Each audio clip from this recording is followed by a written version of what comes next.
আমি আমার সাবস্ক্রাইবারদের একটা ভিডিও দেখাচ্ছি, 50 সেকেন্ডের মনে হয় ভিডিওটা। একবার সবার আগে ভিডিওটা দেখো। यहाँ तक पहुँचना हर बच्चे के लिए पॉसिबल नहीं है, क्योंकि दिल्ली बहुत ही कॉस्टली एक सिटी है, मान सकते हैं अपन। क्योंकि यहाँ आना, यहाँ का कोचिंग का फीस हो गया, हॉस्टल का रेंट हो गया, सब कुछ हर पेरेंट्स एफर्ट नहीं कर सकता।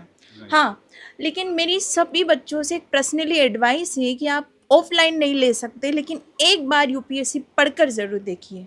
ज़िंदगी में जो चेंजेस आप किसी शास्त्र को पढ़कर नहीं हो सकते, वो चेंजेस यूपीएससी को पढ़ के हो सकते हैं।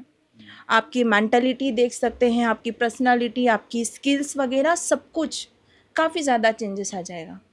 और कुछ लोग ऐसे होते हैं जो गुस्सा वगैरह करते हैं, बोलते हैं हम कंट्रोल नहीं कर सकते, तो बेस्ट कंट्रोलर है यूपीएससी। वो पेशेंस जो है एक तरह से एक पेशेंस क्रिएट करने के लिए सबसे बेस्ट यूपीएससी है। Right right. দেখলে ভিডিওটা একটাবার ভাবো, মেয়েটা যে কথাগুলো বলছে, মানে মানে আমাদের যে ইন্ডিয়ার যুব সমাজ সবাই নাকি একবার দিল্লিতে যাওয়া উচিত, বা দিল্লিতে না গেলেও বাড়িতে বসে বসে ইউপিএসসির প্রিপারেশান করা উচিত।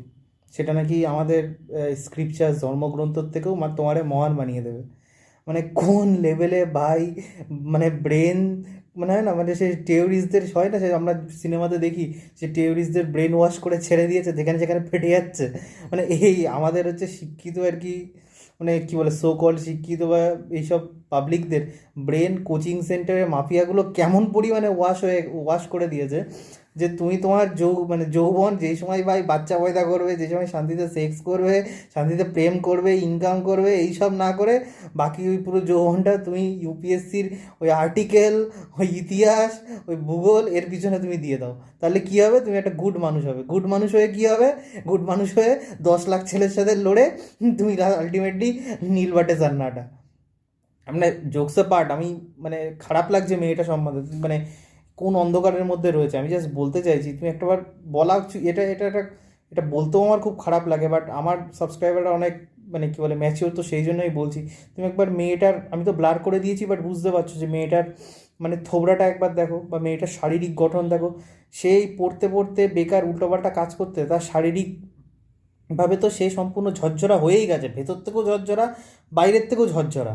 মানে আমি কাউকে সে বডি শেম করছি না, but this is a fact না। মানে মানে কী করবে আর কি, বুঝতে পারছো? আমি বলতেও ক্যামেরার সামনে কেমন লাগছে আর কি। এইভাবে আমি বলছি না শুধু মেয়েদের সাথে হচ্ছে, ছেলেদের সাথেও সমানভাবে হচ্ছে। ছেলেদের চুল পড়ে যাচ্ছে, হয় নিচে খারাপ হয়ে যাচ্ছে, নাহলে ওপর খারাপ হয়ে যাচ্ছে। মেয়েদের ভাই, মেয়েদের তো ভাই যা কী হচ্ছে ভগবান জানে। আলটিমেটলি কী হবে, মানে কী বলবো, তারপর ইউপিএসসি ফেল করে তারপর আবার বিপিএসসি।